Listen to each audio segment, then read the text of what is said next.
Franklin Williams lies bleeding on the sidewalk, Officer Derek Lawson's knuckles bruised above him.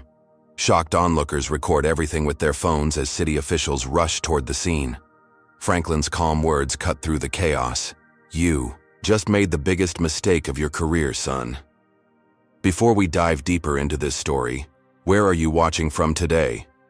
Hit that like button and subscribe if you've ever witnessed injustice and wanted to see accountability happen. Let's find out how this seemingly routine police encounter turned into a moment that would forever change a city's history. Officer Derek Lawson wasn't always the man who would punch an elderly black man on a public sidewalk. His transformation into that person happened gradually over 12 years behind the badge, hidden by a personnel file that concealed his disciplinary issues from public view. Growing up in the predominantly white suburban neighborhood of Pinecrest, Derek absorbed the subtle prejudices that floated through dinner conversations and neighborhood watch meetings. His father, a factory foreman who lost his job during outsourcing in the 90s, had instilled in him a sense that someone else was always to blame for life's disappointments. Usually, that someone didn't look like them. "The neighborhood's changing" became the coded phrase Derek heard throughout his teens, as more black families moved into once exclusively white areas. By the time he entered the police academy at 22, these biases were so deeply ingrained that he didn't recognize them as anything other than common sense. For the first few years on the force, Derek managed to keep his prejudices in check, at least officially.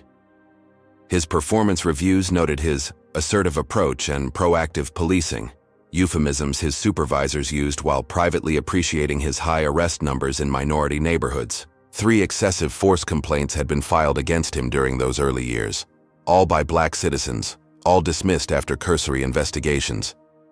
But the past 6 months had seen Derek's carefully maintained facade begin to crack. His wife Melissa had finally left after years of walking on eggshells around his volatile temper. She took their 2 children and filed for divorce, citing his increasingly aggressive behavior and troubling comments about the people he encountered at work. The divorce was bleeding him financially. Child support payments and legal fees drained his bank account, forcing him to take extra shifts and moonlighting security jobs that left him perpetually exhausted. His small apartment now contained little, beyond a mattress on the floor, a television, and growing stacks of empty pizza boxes and beer cans. The morning of the incident, Derek had arrived at roll call already seething from another sleepless night. Lieutenant Garcia had pulled him aside afterward. "Lawson, I've got 3 citizen complaints on my desk about your conduct last week. Intimidation, profiling, excessive force. Same old story." "Those thugs are lying," Derek had snapped back. "They resist, then cry racism when they get what's coming." Garcia had sighed, rubbing his temples. "Look, the department can't keep burying these complaints. Body cameras don't lie, and yours has some convenient malfunctions during these incidents. One more complaint, and I'll have to open a formal investigation." Derek had stormed out, deliberately choosing to patrol Westbrook, the predominantly black neighborhood he considered a problem area. His cruiser rolled slowly down Martin Luther King Boulevard as he scrutinized each pedestrian with suspicion, just waiting for someone to give him a reason. He had actually encountered Franklin Williams earlier that morning, watching the older man helping a teenager fix a bicycle chain outside the community center. Something about the man's dignified bearing had irritated Derek. The way neighborhood kids greeted him with respect, how shopkeepers waved warmly as he passed. He had categorized the older man as another community troublemaker in his mental filing system, someone who probably poisoned the neighborhood against the police. Little did Derek know that this seemingly ordinary patrol would lead to the moment that would define the rest of his life and potentially end his career. As his cruiser turned onto Magnolia Street for the 2nd time that day, his radio crackled with a minor disturbance call several blocks away. Had he taken that call immediately, everything might have unfolded differently. Instead, he spotted Franklin Williams again, this time alone on the sidewalk, and decided this interaction was more deserving of his attention. Franklin Williams had mastered the art of blending in. At 68, he moved through Westbrook with the stooped shoulders and weathered hands of a man who had worked physical jobs his entire life. His worn boots, faded jeans, and simple button-down Shirts gave no indication that he had graduated summa cum laude from Harvard Law School 40 years earlier. The gold-rimmed glasses perched on his nose had witnessed decades of courtroom battles as one of the nation's most respected civil rights attorneys. Franklin had argued 6 cases before the Supreme Court, winning landmark decisions that had transformed how race was considered in housing, education, and criminal justice. Yet here he was, walking Westbrook streets incognito, greeted warmly by residents who knew him simply as Mr. Frank from down the way. Only a small circle knew about Franklin's current ambitious endeavor, his campaign for mayor of Westbrook City, run on a platform centered on comprehensive police reform and economic revitalization of historically neglected neighborhoods. His unconventional campaign strategy had raised eyebrows among political consultants. Instead of splashy campaign events and media appearances, Franklin spent most days walking the city streets, listening to residents' concerns firsthand and experiencing the same treatment they received from city services. "You can't fix what you don't understand," he often told his daughter Michelle, who served as his campaign manager.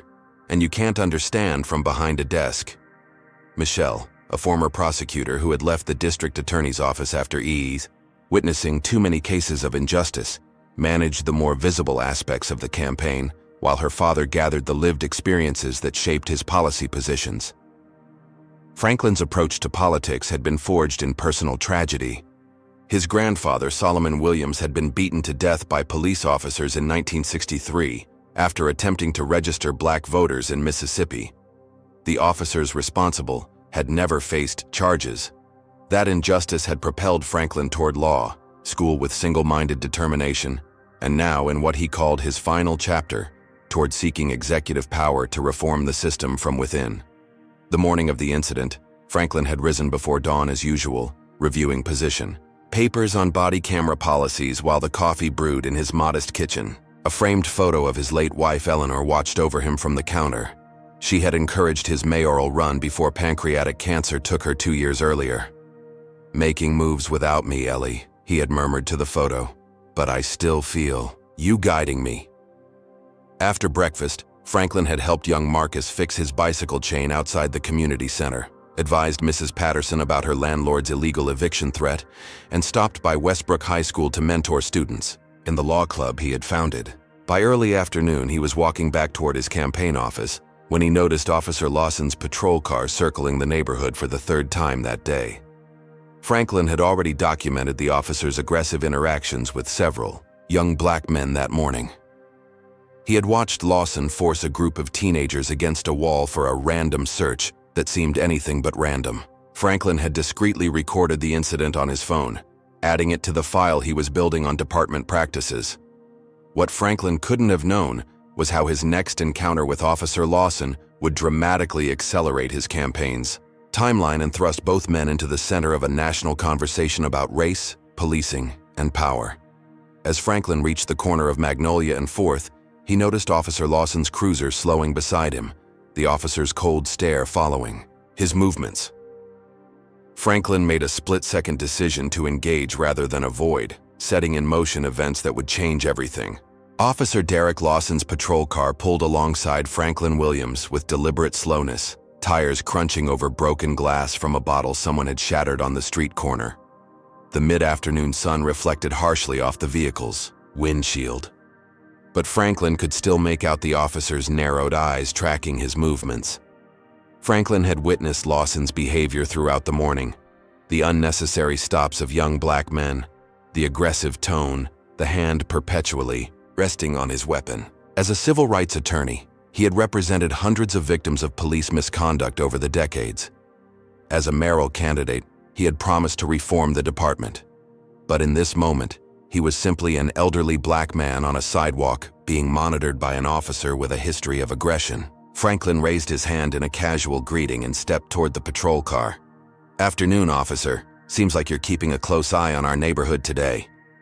Derek's expression hardened at what he perceived as a challenge to his authority. He stepped out of the vehicle, hand resting on his holster in a posture Franklin had seen countless times before. What Franklin couldn't see was Derek reaching for his body camera with his other hand, pressing the button to shut it off.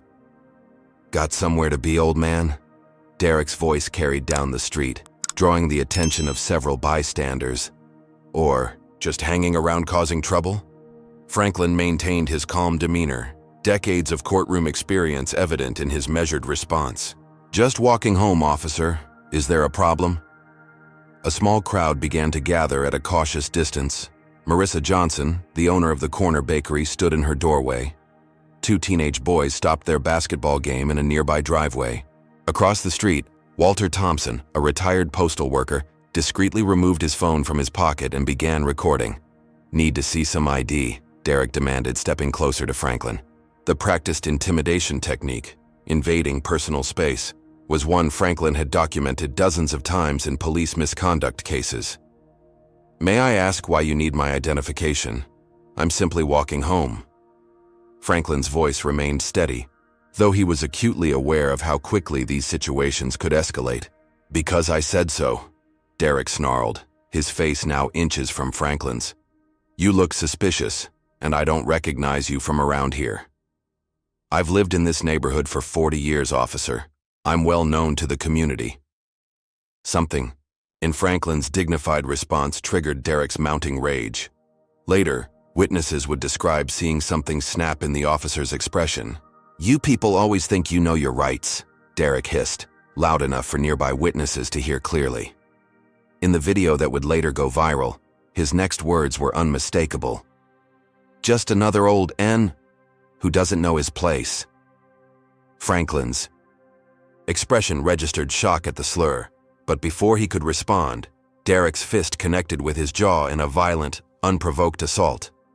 The sound of the impact silenced the street for a split second before chaos erupted. Franklin's body crumpled to the sidewalk, his head striking the concrete with a sickening crack. Blood immediately pooled beneath him, his glasses shattering on impact.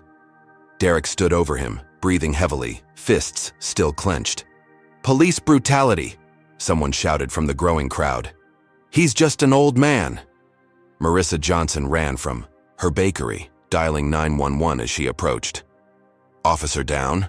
the dispatcher asked, automatically assuming an officer needed assistance. "No," Marissa replied clearly, her voice captured in the background of Walter Thompson's video. "Officer assaulted an elderly man. We need an ambulance and additional officers at Magnolia and 4th right away. And tell them to hurry. There's a lot of blood."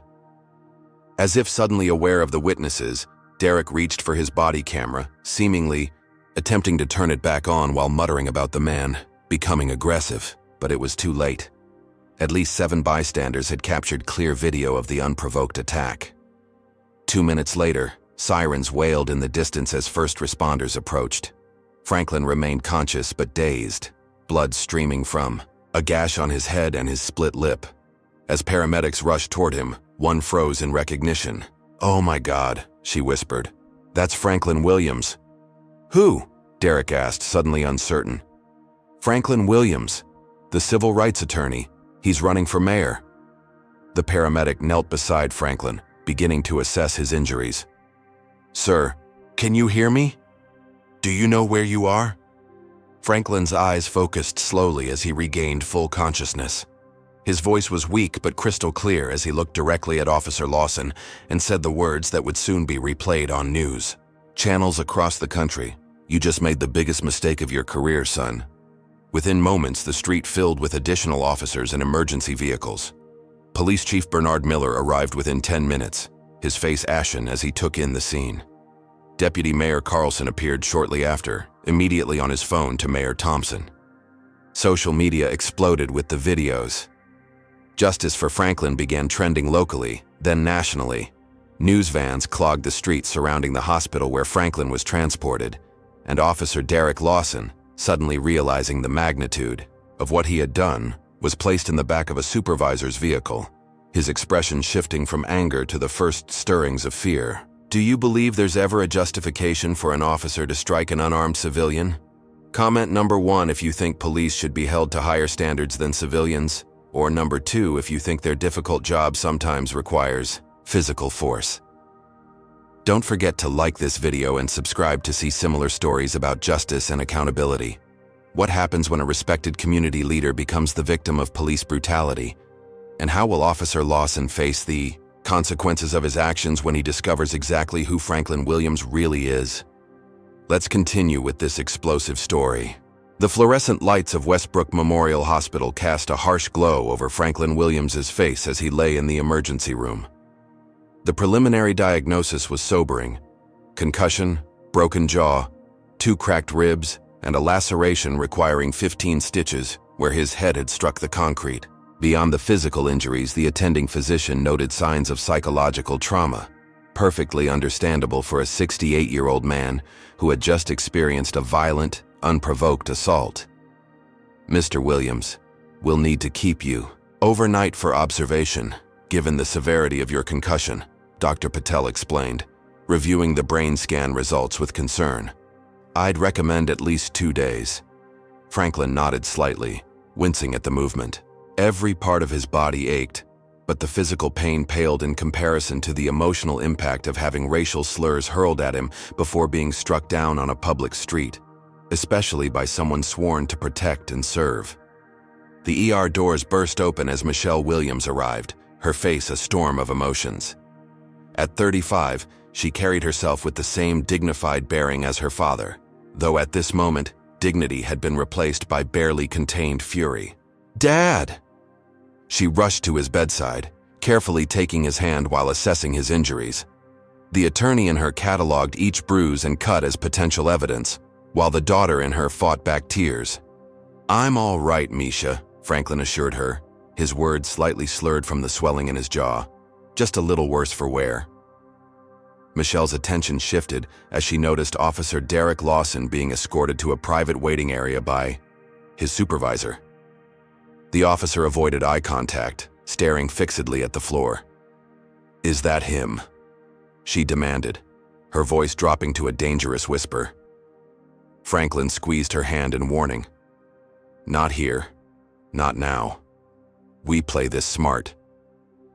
But Michelle Williams hadn't earned her reputation as one of the city's most formidable attorneys by remaining passive. After ensuring her father was receiving proper care, she approached Derek with measured steps, police department officials scrambling to intercept her. "Officer Lawson," she addressed him directly, her voice carrying through the hospital corridor. "I'm Michelle Williams, Mr. Franklin Williams' daughter and attorney. I want you to know that I will be personally overseeing every aspect of the case against you, both criminal and civil." Derek's supervisor attempted to intervene. "Ms. Williams, this isn't the appropriate time or place." "When exactly is the appropriate time and place for addressing an officer who assaulted my 68-year-old father without provocation?" Michelle countered, her legal training evident in her precise language. An assault captured on multiple videos, witnessed by dozens of citizens, and motivated by clear racial animus as evidenced by the officer's own recorded words? Derek remained silent, but the slight tremor in his hands betrayed his growing understanding of his predicament. The thin blue line that had protected him through previous complaints suddenly seemed very fragile. Outside the hospital, the scene was chaotic. News vans lined the parking lot as reporters delivered live updates. Protesters had already begun to gather, their signs demanding justice and reform. Inside, hospital administrators scrambled to increase security while managing the flow of information. Police Chief Bernard Miller arrived, immediately launching into damage control mode. His department had weathered racial controversies before, but nothing of this magnitude. Not with a victim of Franklin Williams's stature, not with such clear evidence, not with a mayoral election only 2 weeks away. "We need to get ahead of this," Miller murmured to his public information officer. "Immediate administrative leave for Lawson, full cooperation with an independent investigation, public statement expressing concern." What the chief didn't realize was that the hospital room had become the center of political maneuvering as well. Mayor Calvin Thompson, a 3-term incumbent facing Franklin in the upcoming election, arrived without cameras, slipping into Franklin's room through a service entrance. "Frank," the mayor began, his practiced concern not quite reaching his eyes. "This is unconscionable. I came personally to assure you that Officer Lawson will face appropriate consequences." Franklin, despite his injuries, recognized political calculation when he saw it. "Appropriate consequences determined by whom, Calvin?" The same internal affairs division that's dismissed every complaint against this officer for years? The mayor lowered his voice, leaning closer. Look, Frank, this is unfortunate timing for everyone. Perhaps we can find a resolution that serves all interests. Your campaign has raised legitimate concerns about policing. Concerns I admit I should have addressed more proactively. What if I announce a special task force on police reform tomorrow, with you as chair? We could incorporate your platform into my administration without the messiness of a contentious election. The implication was clear. Drop out of the race, accept a symbolic position, allow the mayor to co-opt his platform, and perhaps this incident would be handled with the full force of the law. Refuse, and the machinery of municipal government might find ways to complicate both his recovery and justice. Franklin's response was interrupted by Michelle's return. One look at Mayor Thompson's face told her everything she needed to know about the conversation. Mayor Thompson, she said coldly, I believe my father needs rest. His medical team has restricted visitors. After the mayor's departure, Michelle revealed what she had discovered in the past hour.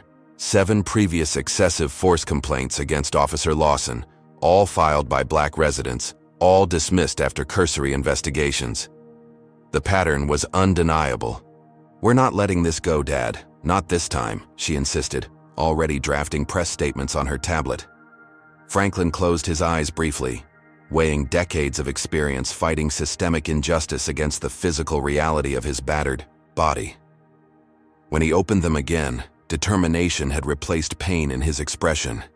Get James from the Chronicle in here, he instructed Michelle, and call Reverend Booker at First Baptist. It's time to tell my story, the full story. Within hours, Franklin Williams' hospital room became an impromptu campaign headquarters and legal command center. The assault video had been viewed over 2 million times already, with national news networks picking up the story. What Officer Derek Lawson had intended as an assertion of authority over someone he perceived as powerless had instead ignited exactly the conversation about race and policing that Franklin had been fighting to bring to the forefront. As evening fell, Franklin dictated a statement to be released to the press, his voice growing stronger with each word. Today, I experienced firsthand the reality that too many of our citizens face daily. My physical injuries will heal, but the deeper injury to our community's trust requires more than bandages and pain medication. It requires action, accountability, and systemic change. And I intend to lead that change. From the mayor's office, the gauntlet had been thrown down. What had begun as an impulsive act of violence on a sunny afternoon had evolved into a defining moment for an entire city. And for Officer Derek Lawson, the reckoning was just beginning. Police Chief Bernard Miller stood before the assembled officers of Westbrook Police Department's 3rd Precinct, his normally commanding presence diminished by the circles under his eyes and the slight stoop of his shoulders. 36 hours without sleep had taken their toll, but the department crisis showed no signs of abating.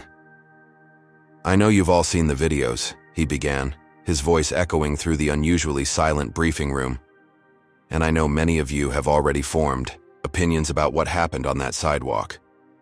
The rows of officers before him revealed the department's division through body language alone. Some sat upright, faces neutral but eyes alert, while others slouched defensively, arms crossed. The racial divide was unmistakable. Black officers clustered together on one side of the room, white officers primarily on the other, with a nervous middle ground of officers who appeared unsure where to position themselves in more ways than one. Officer Lawson has been placed on administrative leave pending a full investigation, Miller continued. The department is cooperating fully with the district attorney's office, which will determine if criminal charges are warranted. A murmur ran through the room, quickly silenced by Miller's raised hand. I understand loyalty to a fellow officer. I've worn this badge for 27 years, but I need to be perfectly clear. This department will not circle the wagons or obstruct justice. The videos speak for themselves. Sergeant Ray Connors, president of the police union and a 20-year veteran, rose from his seat. With all due respect, Chief, Officer Lawson deserves due process. We've all seen how these videos can lack context. What happened before the recording started? What provocation might have occurred? The union will ensure Officer Lawson receives proper representation and that any investigation considers all factors. The room temperature seemed to drop several degrees as Officer Tanya Rodriguez stood up across the room. One of the precinct's few Latina officers, Rodriguez had served for 8 years with an impeccable record. Provocation? Her voice was controlled, but tight with anger. I reviewed all available footage, including surveillance from the bakery on that corner. Mr. Williams was walking down the street. Officer Lawson initiated contact, escalated immediately, used a racial slur, and struck an elderly man with enough force to cause a brain injury. What exactly are you suggesting justified that, Sergeant Connors? I'm not saying it was justified, Connors backpedaled slightly. Just that we should reserve judgment until all facts are known. When have facts ever mattered before? This, from Officer Marcus Jackson, one of the precinct's most respected black officers, his voice weighted with years of observed double standards. 7 complaints against Lawson, all from black citizens, all dismissed without serious investigation, some with injuries requiring hospitalization. Those were facts too. The room erupted into competing voices until Chief Miller slammed his hand on the podium. Enough, he shouted. This is precisely what we cannot afford right now. Division, accusations, taking sides. The public's trust in this department is hanging by a thread. Maybe it should break, muttered Officer Jackson, just loud enough to be heard. Chief Miller dismissed the briefing shortly after, but the fracture lines were already spreading through the department. By that evening, a group of 15 black officers had formed the Westbrook Black Police Coalition, announcing their intention to hold a press conference the following day to address the pattern of racial bias evident in departmental practices and the failure of leadership to address it. Meanwhile, the internal affairs investigation was already showing signs of compromise. Detective Sam Harris, assigned to lead the investigation, found key evidence missing when he arrived at his office. The forms documenting Officer Lawson's history of complaints had been removed from the file room. The backup digital copies showed signs of unauthorized access. Someone was actively working to minimize Lawson's problematic history.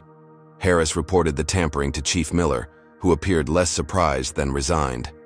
Document everything, Sam, the chief advised, wearily. There are factions in this department I don't control anymore. Derek Lawson himself remained sequestered in his apartment, blinds drawn against the news vans parked outside.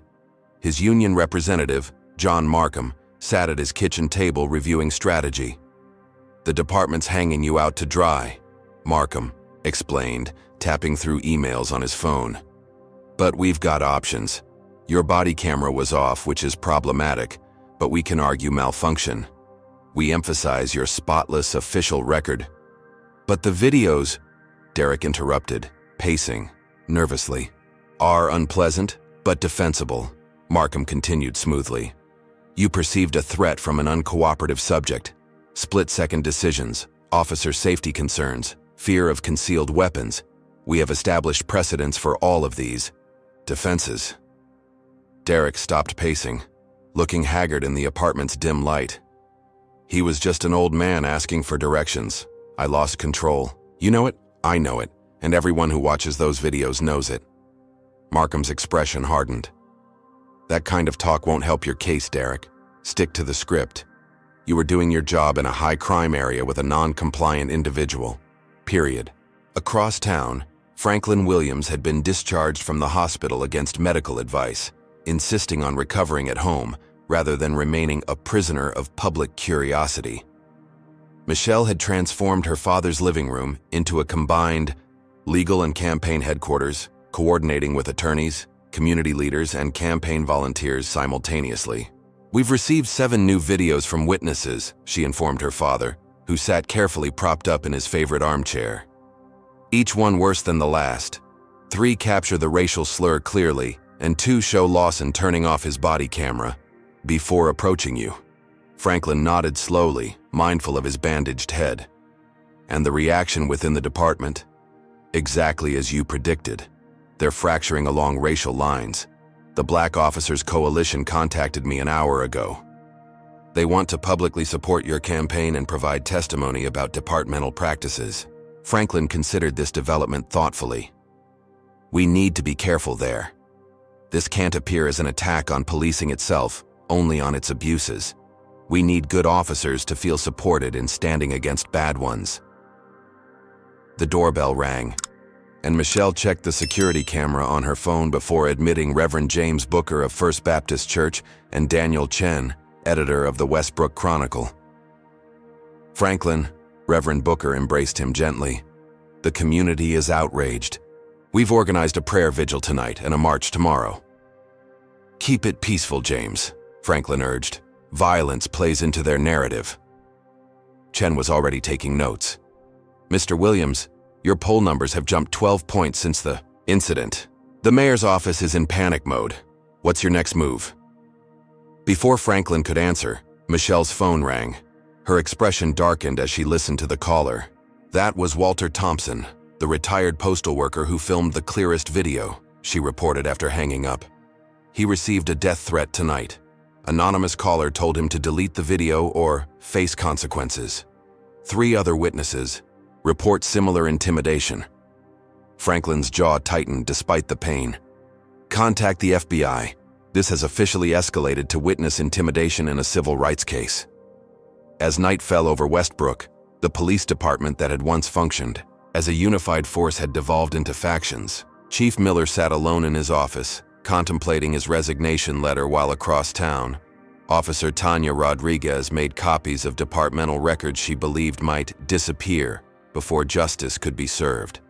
Officer Lawson stared at his service weapon with thoughts dark enough to concern his union rep, and Franklin Williams dictated amendments to his police reform platform with renewed conviction born of personal experience. By morning, the department's division would be public knowledge, with consequences no one could fully predict. The blue wall of silence had developed cracks large enough to glimpse the truth behind it, and that truth threatened to change everything. The Westbrook mayor's office buzzed with frantic activity despite the early hour. Mayor Calvin Thompson paced the length of his private conference room, pausing occasionally to glance at the 4 television screens mounted on the wall, each displaying a different news channel, all featuring the same story. His face, normally composed for public consumption, betrayed genuine panic. 12 points in one day, he muttered, gesturing to his campaign manager, Vanessa Mitchell. Williams was already closing the gap before this incident. Now he's ahead, in every poll. The optics couldn't be worse, Mitchell agreed, sliding a tablet across the table with the latest numbers. Respected civil rights attorney brutally assaulted by officer with history of complaints. Videos from multiple angles, clear racial slur captured on audio, and now evidence of departmental cover-up attempts. It's a perfect storm. The mayor slammed his hand on the conference table. "I've kept this city together for 12 years. Crime is down, property values are up. I've navigated racial tensions, budget crises, and 2 recession cycles. And now I'm going to lose everything because one hothead officer couldn't control himself?" Mitchell's response was interrupted by the arrival of Jackson Reynolds, the mayor's chief strategist, and a man known for operating in political gray areas. "We have options," Reynolds stated without preamble. "Thompson Media Holdings is prepared to run a series of investigative pieces on Williams' law practice, cases he's lost, clients who were dissatisfied, the usual opposition research. And I've reached out to some officers who are willing to come forward with statements suggesting Williams has a history of antagonizing police." Mayor Thompson hesitated, political calculation warring with moral qualms. "Fabricated statements?" Reynolds shrugged. "Let's call them perspective-driven, recollections from officers who feel the department is being unfairly maligned. Meanwhile, we announce your new police accountability initiative this afternoon. Body cameras that can't be deactivated, civilian review board with actual teeth, increased de-escalation training. Co-opt Williams's platform but emphasize your experience in implementation." Mitchell nodded approvingly. "That might work. Williams can talk about change, but you can present yourself as already delivering it." The mayor stared at the televisions, where Franklin Williams's bruised face appeared in split screen alongside Officer Lawson's official department photo. The contrast couldn't have been starker, a respected elderly black man with injuries, inflicted by a younger white officer whose expression in his official portrait now seemed vaguely menacing in hindsight. "Do what you need to do," Thompson finally instructed Reynolds. but keep my fingerprints off anything that could backfire. And get me a meeting with our top donors today. I need to reassure them this campaign isn't going down in flames. Across town at Williams' campaign headquarters, the mood was completely different. Volunteers streamed in at unprecedented rates, many bringing food, flowers, and handmade cards for Franklin. Campaign donations had tripled overnight, with national, civil rights organizations pledging support. The atmosphere crackled with the energy of a movement, rather than merely a political campaign. Michelle Williams directed the controlled chaos from a central table, delegating tasks to team leaders while maintaining phone communication with legal allies, building the case against Officer Lawson and the police department. The NAACP Legal Defense Fund is sending 2 attorneys, she informed her father, who sat in a comfortable chair receiving well-wishers. His bruises had darkened overnight, creating a visual reminder of the violence he had endured. And Congressman Lewis called, personally to offer support. Franklin nodded, wincing slightly as he adjusted his position. And our message discipline? Holding strong, Michelle confirmed. Everyone understands that this is about systemic reform, not anti-police rhetoric. We're emphasizing your 40 years working within the system for change, your relationships with reform-minded officers, and your concrete policy proposals. A young volunteer approached cautiously. Mr. Williams, there's someone here you might want to meet. Officer Tanya Rodriguez from the 3rd Precinct. She says she has information. Michelle raised an eyebrow questioningly at her father, who nodded permission. Officer Rodriguez entered, still in uniform, but clearly uncomfortable, clutching a manila envelope. Mr. Williams, she began, her voice low, I want to apologize on behalf of the many good officers who are sickened by what happened to you. No apology necessary for sins you didn't commit, officer, Franklin replied kindly. But I appreciate the sentiment. Rodriguez glanced around nervously before continuing. I've brought documentation of departmental practices you should know about. Specifically, how complaints against certain officers are systematically buried. There's a pattern of racial disparity in which complaints receive serious investigation versus which are dismissed without action. She handed Michelle the envelope. I've also documented evidence tampering in the current investigation. Someone accessed Officer Lawson's personnel file last night and removed records of previous complaints. You're taking a significant professional risk, Franklin observed. Rodriguez straightened her shoulders. My father was an immigrant who taught me that this uniform means standing for justice, not protecting wrongdoing. I can't look myself in the mirror if I stay silent now.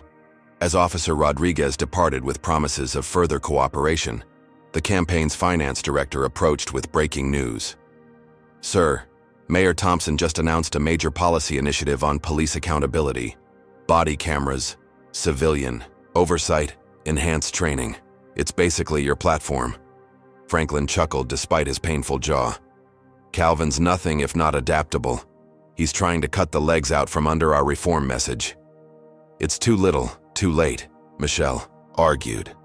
Voters won't buy his sudden conversion after 12 years of maintaining the status quo. Franklin's expression turned thoughtful. Don't underestimate him. Thompson survived this long by playing the political game masterfully, and he has powerful supporters who won't abandon him easily. As if confirming his words, Michelle's phone buzzed with an alert from their campaign intelligence team. Westbrook Business Alliance just endorsed Thompson and doubled their financial support. And apparently, Thompson Media Holdings is preparing an investigative series about your legal career. Franklin's eyes narrowed. Thomas Thompson's media company, the mayor's brother. How convenient. We should prepare a response, Michelle began, but Franklin raised his hand to stop her. No, let them throw their mud. Every attack reinforces the perception that the establishment is circling wagons. We stay focused on our message in the future, not engaging with their distractions. Across town in a much less public location, Jason Crawford, the city's largest real estate developer and a major campaign donor to Mayor Thompson, hosted an emergency meeting of the city's financial elite. 20 of Westbrook's wealthiest and most influential citizens gathered in the private dining room of the exclusive Ridgemont Club. This Williams situation is spiraling out of control, Crawford announced without preamble. If he wins this election, his policies will impact everything from police protection in commercial districts to zoning regulations. Our investments and high developments could face years of delays and restrictions. Harold Blackwell, CEO of Westbrook Financial, nodded agreement. Thompson has been reliable for business interests. Williams is an unknown commodity with a social justice agenda. We can't risk it. What exactly are you suggesting? Asked Patricia Lambert, who owned significant downtown property. The videos are damning. Public sentiment has shifted dramatically. Crawford's smile didn't reach his eyes. Public sentiment is malleable. We control most media outlets in this city. We have relationships with community leaders who can be persuaded to urge calm and patience rather than outrage. And Mayor Thompson is prepared to make significant concessions on police reform to neutralize Williams's primary platform. Money still talks, Blackwell added bluntly. Double your campaign contributions. Fund PACs to run negative ads. Support community programs in key voting districts with the mayor prominently featured. We have 2 weeks to turn this around. The implications hung heavy in the air, wealth and influence being deployed to counter a grassroots movement born from a moment of exposed injustice. The machinery of power was shifting into high gear. Meanwhile, Officer Lawson's personal life continued to unravel. His children returned from school in tears, reporting that classmates had called their father a racist and shared the viral videos on their phones. His ex-wife called, frantic about threatening messages left on her voicemail by anonymous callers. His neighbors avoided eye contact in the apartment building hallway. Isolated and increasingly desperate, Derek made the mistake of checking social media. Thousands of comments called for his imprisonment, firing, or worse. His name and face were everywhere, usually alongside words like racist, brutal, and unfit. Even former friends and academy classmates had publicly distanced themselves. His phone rang, one of the few people still willing to contact him directly. His union representative sounded grim. The DA's office just called, Markham reported. They're convening a grand jury tomorrow to consider criminal charges. Assault, civil rights violations, evidence tampering for the body camera. This is moving faster than expected. Derek sank onto his couch, head in hands. What do I do? Stay silent. Make no statements. We'll fight this every step of the way. Markham paused. And Derek, stay away from your service weapon. Hand it over to your supervisor tomorrow. I don't like your tone. As the political and legal machinery accelerated, national civil rights leaders began arriving in Westbrook. Reverend Martin Chandler, whose organization had fought police brutality cases nationwide, held a press conference on the steps of First Baptist Church. What happened to Franklin Williams happens to Black Americans every day, but usually without video evidence, without witnesses brave enough to come forward, without the victim having the legal knowledge and resources to fight back, Chandler declared to assembled cameras.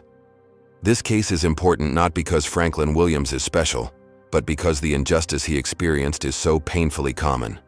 Dr. Lisa Torres, director of the Racial Justice Institute, joined Franklin's campaign. As a special advisor, bringing national expertise on police reform implementation, local grassroots organizations coordinated voter registration drives and transportation to polls, sensing a historic opportunity for change. In response, conservative media outlets launched a coordinated effort to reframe the narrative. The Westbrook Observer, owned by the mayor's brother, ran a front-page story questioning Franklin's motives. Williams uses personal incident to fuel political ambitions. Radio host Chuck Garrison devoted his 3-hour program to the war on police and rushed to judgment. Social media bots spread memes suggesting Franklin had provoked the incident for political gain. The city found itself at the center of a national conversation about race, policing, power, and privilege. What had begun as a spontaneous act of violence on a sunny afternoon had evolved into a defining moment that would determine not only 2 men's futures, but potentially the direction of an entire city. What happens when a previously sheltered police officer finally faces consequences for his actions? Will the powerful elite succeed in their attempt to control the narrative? And how will Franklin Williams balance personal recovery with the sudden acceleration of his campaign? Do you believe wealthy donors should have more influence in local politics than grassroots movements? Comment number 1 if you think money should be restricted in politics. Or number 2, if you believe people should be free to support candidates, however they choose. Don't forget to like this video and subscribe to see more stories about justice and power dynamics in America. Now, let's continue with this explosive story as the political powder keg threatens to ignite. The Westbrook Community Center buzzed with nervous energy as technicians made final adjustments to the lighting and sound system. Local and national media had assembled for what had been billed as Officer Derek Lawson's statement to the community, his first public appearance since the incident. His union representatives had arranged the press conference against the advice of his newly hired criminal defense attorney, believing the public needed to see the human being behind the uniform. Derek sat in a small back room, sweating through his civilian clothes, a carefully selected blue button-down shirt and khaki pants that projected wholesome reliability. His union representative reviewed talking points while a media consultant fussed with Derek's hair. Remember, no apologies that could imply legal culpability, the representative cautioned. Express regret for the situation without accepting responsibility. Emphasize your service record and the split-second decisions officers must make. Derek nodded mechanically, barely processing the instructions. The past 5 days had transformed his life into something unrecognizable.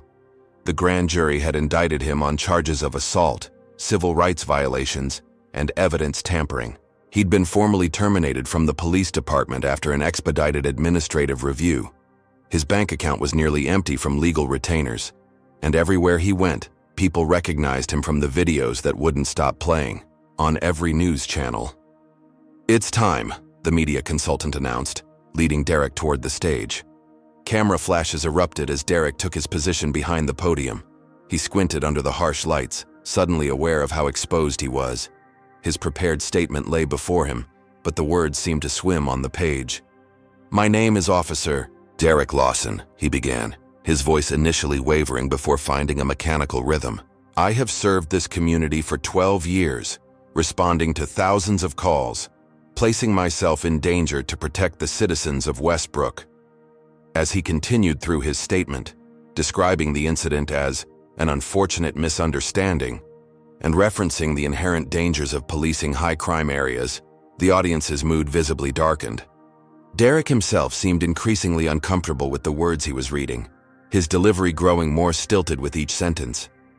"I regret that Mr. Williams was injured during this interaction," he concluded, avoiding the words, "I'm sorry," as instructed. "But I was acting in accordance with my training and responding to what I perceived as potential threats in a high-stress environment." The question period that followed was brutal. Reporters pressed him on his deactivated body, camera, the racial slur clearly captured on video, and his history of complaints. With each defensive scripted response, Derek appeared increasingly unsympathetic, a perception that crystallized when a reporter asked if he would have acted differently, knowing Williams was a prominent attorney and mayoral candidate. Of course I would have approached the situation differently if I'd known who he was," Derek answered reflexively, failing to recognize the implication that he believed only certain categories of citizens deserved respectful treatment. The press conference, intended to humanize Derek, instead cemented public perception of him as entitled and unrepentant. Social media exploded with clips of his worst moments, and the hashtag, #IfI'd-known, who he was began trending nationally. Across town at Westbrook Memorial Hospital, Franklin Williams was making a very different kind of public appearance. Against doctors' recommendations but determined to show his resilience, Franklin had arranged to deliver an address from his hospital room, streamed live on his campaign's social media channels. Still bearing visible bruises and speaking with difficulty through his wired jaw, Franklin projected dignity and purpose rather than victimhood. "What happened to me on that sidewalk was not unique," he began, his voice soft but clear. "It was exceptional only in that it was captured on video, that witnesses were brave enough to come forward, and that I have the legal knowledge and resources to seek justice. Thousands of our citizens have endured similar or worse treatment and found no recourse, no justice, no accountability." Franklin shifted carefully in his hospital bed, wincing slightly from his injured ribs. This campaign has never been about me. It has been about creating a city where every citizen receives equal treatment under the law, where authority comes with accountability, and where our differences strengthen rather than divide us. Recent events have only reinforced the urgency of this vision. Franklin's address, delivered without notes and from a place of obvious physical pain, struck a chord with viewers. Unlike Derek's carefully staged appearance, Franklin's authenticity resonated across demographic lines. Even those who had previously supported Mayor Thompson found themselves moved by the elderly attorney's resilience and lack of personal bitterness.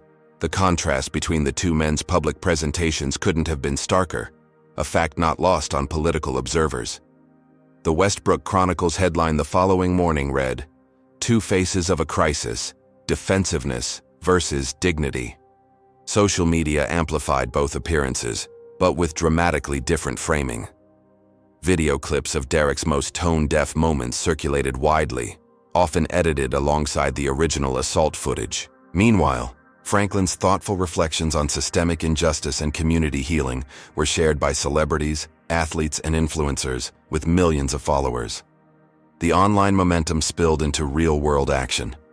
A comprehensive database of police misconduct complaints in Westbrook appeared overnight, created by anonymous activists using public records requests and information leaked by department insiders. The searchable website revealed patterns that couldn't be dismissed as isolated incidents. Black citizens were 7 times more likely to experience use of force during police interactions than white citizens in identical circumstances.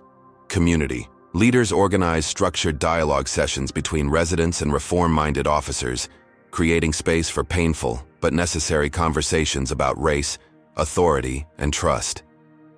Churches, synagogues, and mosques across Westbrook held joint prayer services focused on healing and justice. Officer Tanya Rodriguez, having already risked her career by providing evidence of departmental cover-ups, took an even bolder step by organizing a public forum of current and former officers willing to speak honestly about the culture within the Westbrook Police Department. Their testimonies validated what many community members had experienced for years: unwritten rules about which neighborhoods received protection versus surveillance, which complaints were taken seriously, which officers were protected despite known misconduct. "This isn't about attacking good officers," Rodriguez emphasized during the forum. "It's about creating a department where good officers can thrive and bad ones can't hide." Mayor Thompson, recognizing the damage to his re-election prospects, grew increasingly desperate.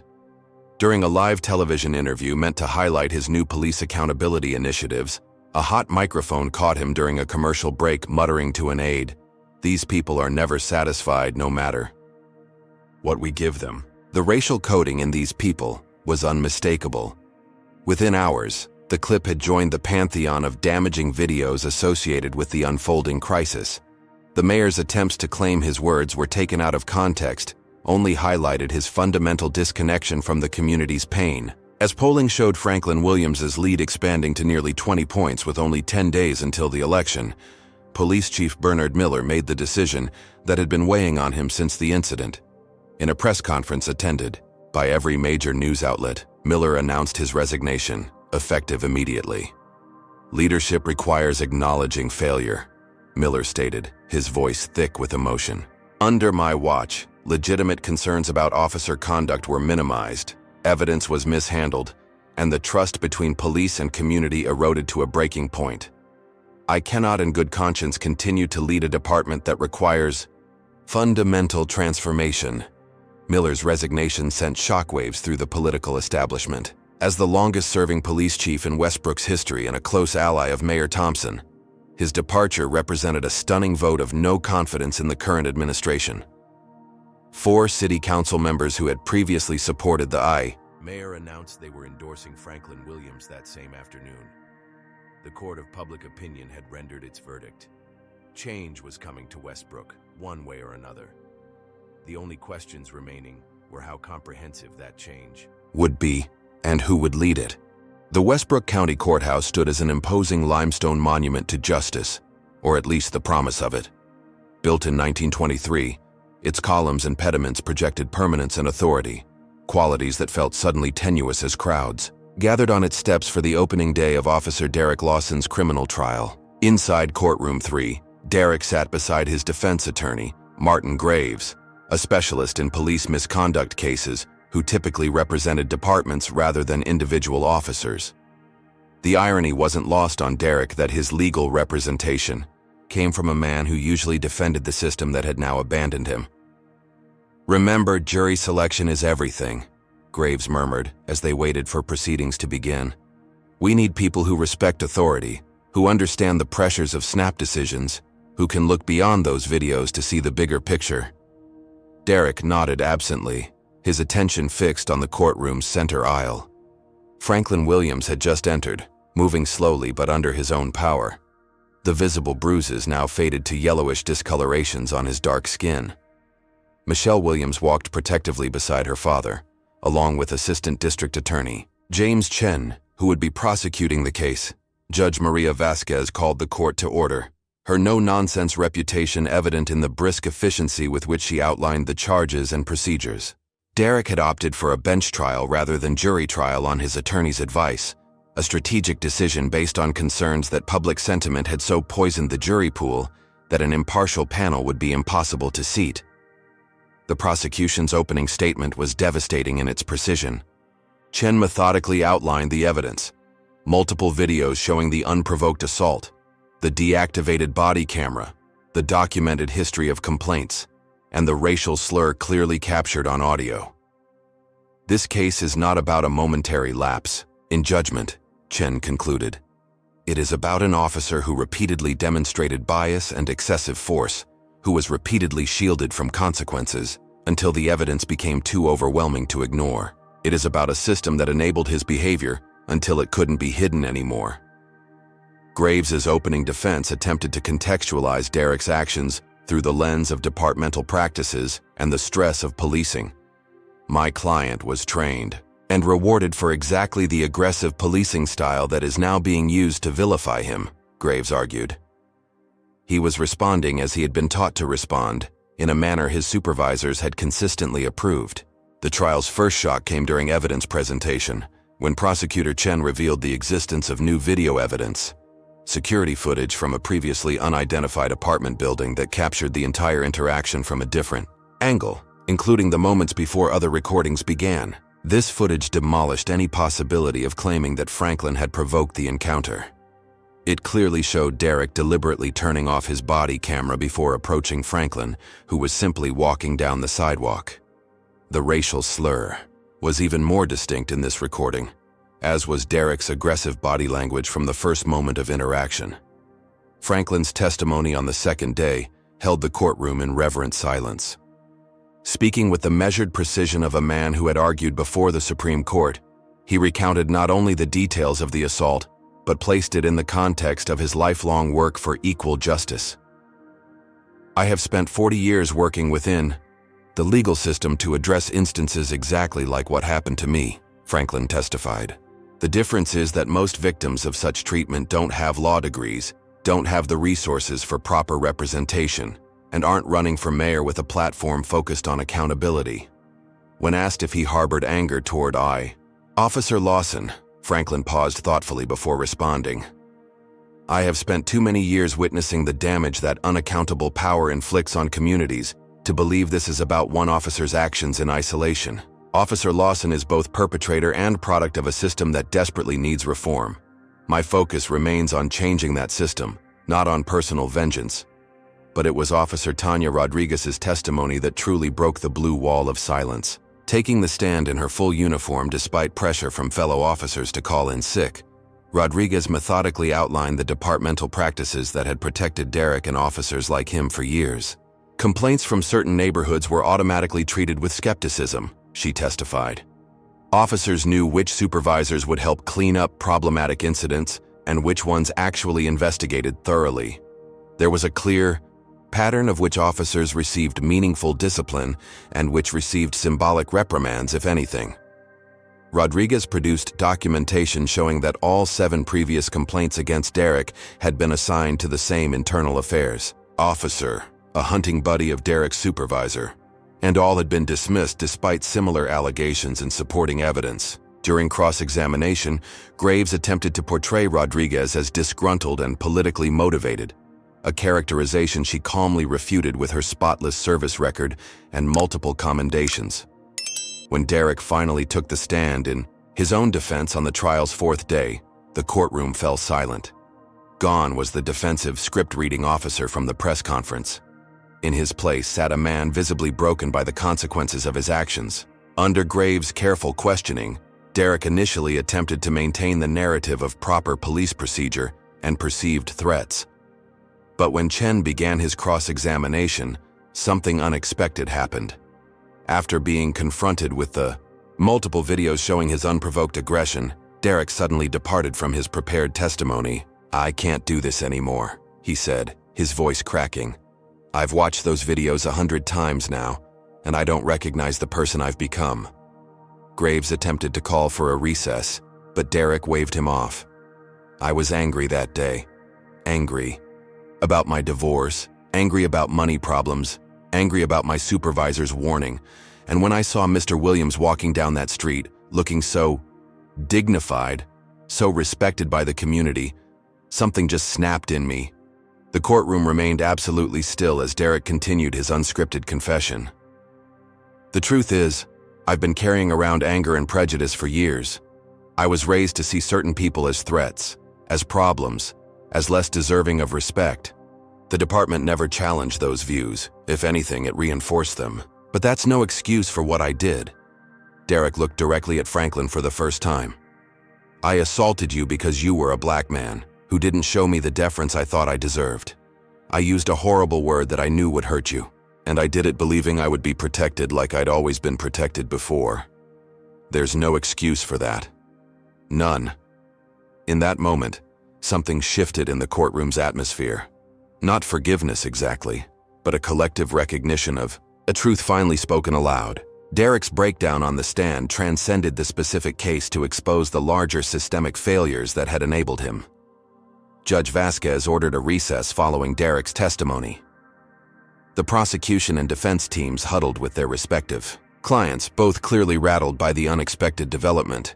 When court resumed 2 hours later, Chen announced that a plea agreement had been reached. Derek would plead guilty to all charges in exchange for the prosecution's recommendation of a sentence that included incarceration, but also rehabilitation and community service components. As the trial concluded, media attention immediately shifted to the upcoming election, now just days away. Franklin, still recovering from his injuries but energized by the outpouring of community support, maintained a grueling campaign schedule. Mayor Thompson, increasingly desperate as polls showed him trailing by double digits, launched a series of attack ads questioning Franklin's ability to lead while recovering from trauma. On the evening before Election Day, Franklin held his final campaign event at the community center where he had mentored young people for decades. Rather than a traditional political rally, he organized a community dialogue about healing and moving forward. "Tomorrow this city makes a choice," Franklin told the overflowing crowd. "Not just between candidates, but between fear and hope, between division and unity, between the status quo and the possibility of meaningful change." As volunteers distributed voter information and arranged transportation for elderly and disabled voters, Franklin noticed a small commotion at the back of the room. Michelle approached him with an unexpected message. "Dad, Mayor Thompson is outside. He's asking to speak with you privately." Franklin's eyebrows raised in surprise. "Well, that's a plot twist I didn't see coming. Show him to my office." The private conversation between the two candidates lasted 20 minutes. No one else was present, and neither man immediately disclosed what was discussed. But Mayor Thompson emerged looking subdued, briefly addressing reporters with an unexpected statement. "I've spent 12 years believing I was serving this city's best interests. Recent events have forced me to question whether I truly understand what those interests are and whose voices have been centered in my decisions. I encourage all citizens to vote their conscience tomorrow." Election Day dawned clear and cool, with record turnout reported at polling stations across Westbrook. Franklin, against doctor's orders but determined to demonstrate his commitment, visited every voting precinct to thank volunteers and citizens exercising their democratic rights. As polls closed and results began to appear on screens at Franklin's election night gathering, the room hummed with nervous energy. Decades of disappointment had taught the community to be cautious with hope.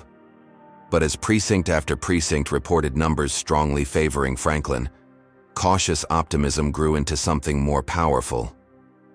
Michelle squeezed her father's hand as they watched the results together.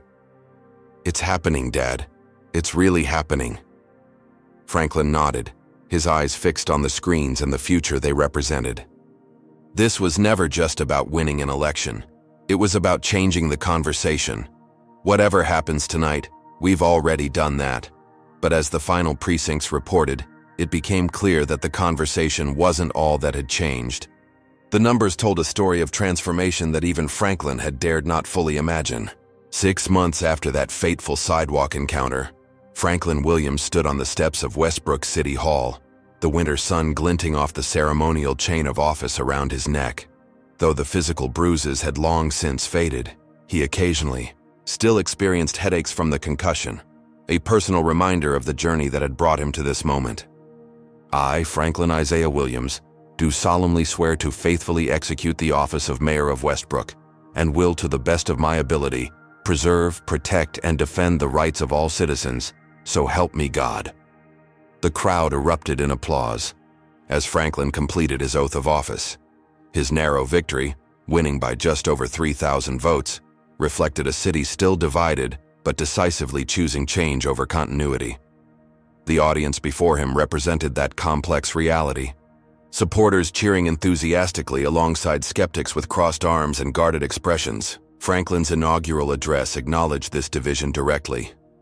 "I stand before you today not as a conqueror who has vanquished opposition, but as a servant who recognizes that lasting change requires bringing all voices to the table, especially those who have disagreed with me." He outlined his vision for Westbrook's future: comprehensive police reform with community oversight, economic development focused on historically neglected neighborhoods, educational initiatives to address systemic inequalities, and a new office of community reconciliation to facilitate difficult but necessary conversations about race, power, and justice. "The incident that thrust me into the spotlight was painful," Franklin continued, touching his jaw briefly in unconscious memory. "But personal pain can either embitter us or enlighten us. I choose enlightenment. I choose healing. I choose to see that moment not as a wound, but as an opening, a chance to address injuries far deeper and more long-standing than my own." As Franklin spoke, across town in Westbrook Correctional Facility, Derek Lawson sat in a sparse cell, listening to the inauguration on a small radio. His sentence, 3 years with possibility of parole after 18 months, followed by 5 years of probation, had been delivered 2 months earlier by Judge Vasquez, who had rejected calls for either extreme leniency or maximum punishment. "Justice requires accountability, but true justice also leaves room for redemption," the judge had stated during sentencing. "This court believes that your remorse is genuine, Mr. Lawson, but genuine remorse does not erase consequences." In addition to incarceration, Derek's sentence included mandatory participation in racial sensitivity training, anger management counseling, and eventually, upon release, community service in the same neighborhood where the assault occurred. The early days of incarceration had been the hardest. Depression had settled over Derek like a heavy blanket, leaving him barely functional. The loss of his career, his freedom, and what remained of his reputation felt overwhelming. Some days he questioned whether he could survive the sentence, much less what might come after. But 3 months into his incarceration, an unexpected letter had arrived from Franklin Williams. The brief message had been neither accusatory nor falsely forgiving, but something more profound in its honesty. "Mr. Lawson, our lives intersected in violence, but that need not be the end of our story. I believe people can change when they confront the truth within themselves. If you are willing to do that difficult work, I am willing to meet with you as part of your rehabilitation process. The choice is yours." Franklin Williams. Derek had read the letter dozens of times, at first suspicious, then incredulous, and finally humbled by the offer it contained. After weeks of consideration and counseling sessions, he had responded with his acceptance. Their first meeting had been awkward, tense, and emotionally raw. Two men connected by a moment neither had anticipated or wanted, trying to find something constructive in its aftermath.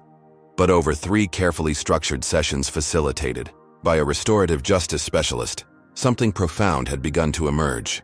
Derek had finally confronted the origins of his prejudices, the family dinner conversations laced with casual racism, the police academy culture that normalized aggressive tactics in minority neighborhoods, the departmental systems that rewarded certain types of policing while ignoring their human costs.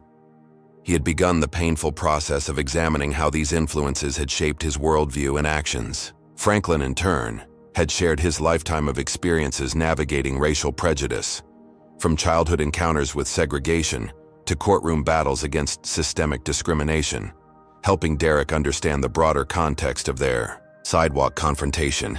Neither man would ever claim they had become friends. Their relationship was more complex than that, bound by a shared commitment to extracting meaning from injury, to ensuring that what had happened between them might somehow prevent similar incidents in the future.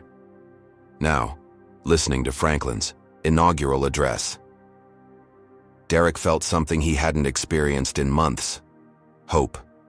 Not for himself necessarily, but for the possibility that systems could indeed change, that the cycle of bias and brutality might somehow be interrupted. Back at City Hall, Franklin was concluding his address by announcing his first major appointment, Michelle Williams, as Westbrook's first black female police commissioner. Commissioner Williams brings not only legal expertise but moral clarity to this crucial position, Franklin explained. Her mandate is clear: transform our police department into a model of constitutional policing that protects and serves all citizens equally. Michelle stepped forward to thunderous applause, her expression solemn with the responsibility she was assuming. This is not about punishing good officers, she assured the audience, many of whom included current and former police personnel. This is about creating a department where good officers can thrive without being compromised by cultures of silence or systems that shield misconduct. Her first initiatives would include comprehensive review of hiring practices, enhanced de-escalation, training, community policing programs designed with neighborhood input, and a transparent disciplinary process with civilian oversight. Already, Officer Tanya Rodriguez had been promoted to lead a new internal affairs division, structured to prioritize accountability over protection. The transformation extended beyond policing. Franklin's administration had already secured funding for the Franklin Williams Scholarship for minority law students interested in criminal justice reform. The first cohort of recipients, 5 brilliant young people from Westbrook's historically underserved neighborhoods, would begin their legal education the following fall, eventually returning to serve the community that had invested in them. 1 year to the day after the sidewalk assault, Franklin walked down Magnolia Street, accompanied by community leaders and city officials. At the corner of Magnolia and 4th, they gathered around a small brass plaque newly installed in the sidewalk. On this spot, a moment of injustice became a movement for change. May all who pass here remember that justice requires both courage and compassion. Marissa Johnson, the bakery owner who had called 911 that fateful day, had expanded her business to include a community meeting space where police officers and residents gathered monthly for coffee and conversation. Walter Thompson, whose video evidence had been crucial to the case, now led a citizen journalism initiative teaching young people to document and report on their community with integrity. As for Franklin himself, the journey from victim to mayor had transformed him as well. The physical pain had mostly subsided, but the experience had deepened his already profound commitment to justice. His approach to governance reflected lessons learned through decades of legal work and recent personal trial. Patient but persistent, idealistic but pragmatic, ambitious but inclusive. The most dangerous response to injustice is despair, he often told his staff when progress seemed slow. The most powerful response is determined hope. Franklin's story had no neat ending, no moment when all problems were solved or all wounds healed. The city still struggled with racial tensions. The police department's culture resisted aspects of reform. Political opponents waited for any misstep. The work continued daily, often frustrating, occasionally discouraging, but ultimately essential. On quiet evenings, Franklin sometimes returned to that corner of Magnolia and Fourth, studying the plaque and remembering the moment that had altered so many lives. He reflected on how a single act of violence had rippled outward, eventually touching thousands of lives in ways neither he nor Officer Lawson could have imagined. From that sidewalk had come pain, yes, but also awakening, reckoning, and the first fragile shoots of transformation. The old injuries ran deep in Westbrook, as they did across America. Healing them would take more than one term, more than one mayor, more than one generation. But standing on that ordinary corner that had become extraordinary, Franklin felt something that transcended optimism, a bone-deep certainty that the arc was indeed bending, however slowly, toward justice. This story reminds us that true justice requires more than punishing wrongdoing. It demands transforming the systems that enable injustice to flourish. Franklin Williams didn't seek vengeance, but worked to create lasting change by addressing root causes of discrimination. We see how a single moment of injustice, when exposed to light, can catalyze powerful transformation in a community. The journey from victim to leader shows that how we respond to injury defines us more than the injury itself. While Derek's prejudice led to violence, his later willingness to confront his biases opened a path to redemption. Meanwhile, Franklin's choice to channel his pain into purposeful action rather than bitterness demonstrates that personal trauma can become a powerful force for collective healing. Perhaps most importantly, the story illustrates that confronting racism requires both individual accountability and institutional reform. Neither alone is sufficient. Real change happens when personal awakening aligns with structural transformation, when difficult conversations lead to concrete action, and when communities find the courage to acknowledge painful truths while working toward a more just future.